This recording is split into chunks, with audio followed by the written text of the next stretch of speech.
It's far from a secret that I am not a fan of microtransactions in AAA games. While some games are fairer than others in this area, in principle, I disagree with placing them within a full-priced AAA game. My reasons for this are well documented at this point, but just at the raw level, it leaves a bad taste in my mouth to nickel and dime consumers who have already paid good money for the product. But of course, the issue is much deeper than that.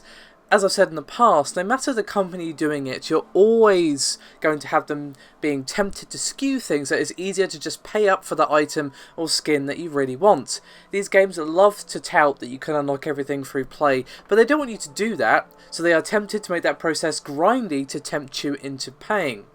Things get even messier, of course, when you start bringing in concerns of pay to win as well. But to bring this to the topic for this video, no modern game exemplifies this issue more at the moment than For Honor. For Honor has not had a brilliant time since it released, with peer-to-peer issues, bugs, and other things plaguing the game. As I previously reported, 50% of its player base on Steam left the game after just 2 weeks.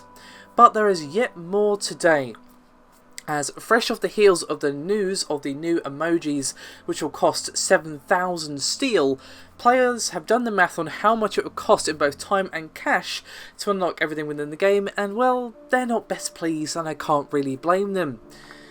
Now, it should be obvious, but steel is used to buy gear packs that do everything from upgrade your hero's strength to customize their outfits and unlocking skins and yada yada yada. The most expensive skins can cost about 15,000 steel, and then of course there are little things like emotes, execution moves, and even more to spend your hard-earned steel on. Now you can earn this in-game, but the rate that you gain it is pitifully slow. This led Reddit user Bystander007 to crunch the numbers and figure out how much time Ubisoft was demanding from its customers if they were unwilling to pay, and if they were willing to pay, exactly what the total bill would be. Now they said, quote, "Ubisoft is notorious for their deceptively expensive multiplayer games, as anyone who's played any of their recent Tom Clancy games could tell you. I personally have just suppressed the completionist within me and stopped bothering to grind for unlocks. Once you do the math, you'll agree." Now the gist of his math, or her, obviously I don't know, is that it takes about 91,000 steel to unlock everything for a single hero. Now with 12 heroes in the game, that means you'll need a staggering 1,098,000 steel. Now Bystander again says, quote, "That is approximately 7.32 of the $100 steel packs. So Ubisoft has valued their in-game unlocks within the base game at a $732 overcharge of the original 60 to 100 spent on the game." Now just let that sink in for a moment. $732 on top of the $60 price, up to $100 for so-called microtransactions. But what about the time cost, I hear you ask? On the assumption that you played an hour or two per day, again based upon Bystander's mathematics, it would take you about 2.5 years to unlock everything. Even throwing in variables like, say, a heavy session over the weekend, it would take you a long time to unlock everything. As Bystander so aptly puts it, quote, "If you're a casual player with hopes of unlocking everything in-game, then just stop now. I'm serious. Stop." Things get worse though when you actually consider again for a moment the game's gear system. Now how the gear system works is pretty familiar to anyone who's played an RPG, as, you know, naturally better quality gear improves your stats. You might get more strengths or +1 to defense or whatever. But, as I mentioned earlier, these gear packs can be purchased with steel, which of course can be bought with cold hard cash. Which obviously means that you can ostensibly buy these packs with real money. So, at this pure essence, there are pay-to-win elements in the game on top of everything else. Now, if we were just talking about cosmetics, things would be pretty bad, but you can make an argument to it not being as bad. It's not so bad because, well, they're just cosmetics, right? But, it goes even beyond that.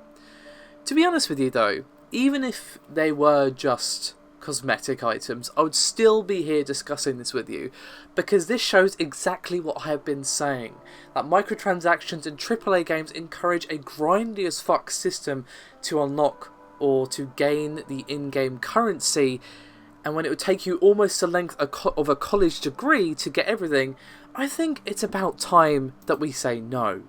Now, unfortunately, For Honor is far from the first game to have done this, but I feel like it's one of the worst examples in recent memory.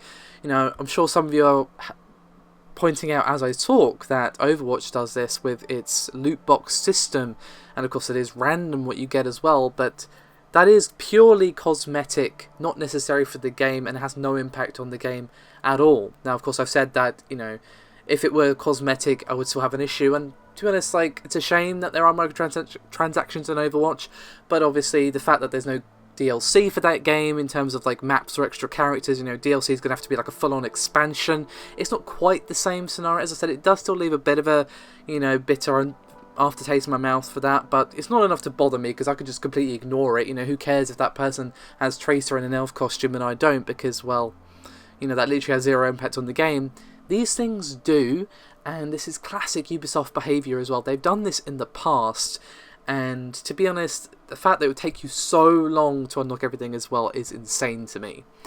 Now, you've heard me talk for over 5 minutes now, maybe approaching 7 minutes, but I want to hear your thoughts on this. The Reddit thread, which is the source of this video/rant, is in the description below. I suggest you take a look. And let me know your thoughts in the comments, guys, because to be honest, like, I'm just disappointed. I'm not really angry, I'm just disappointed because For Honor is a good game at its core, but it's just got so much Ubisoft bullshit, you know, padded around it. You know, you've got a good game somewhere in there, like the centre of a fucking jawbreaker, but, you know, you got to get through so much bullshit to get to it. It's not really worth it. So, yeah. Give me your thoughts, guys. I want to hear from you. Thank you again for watching, and I'll see you next time.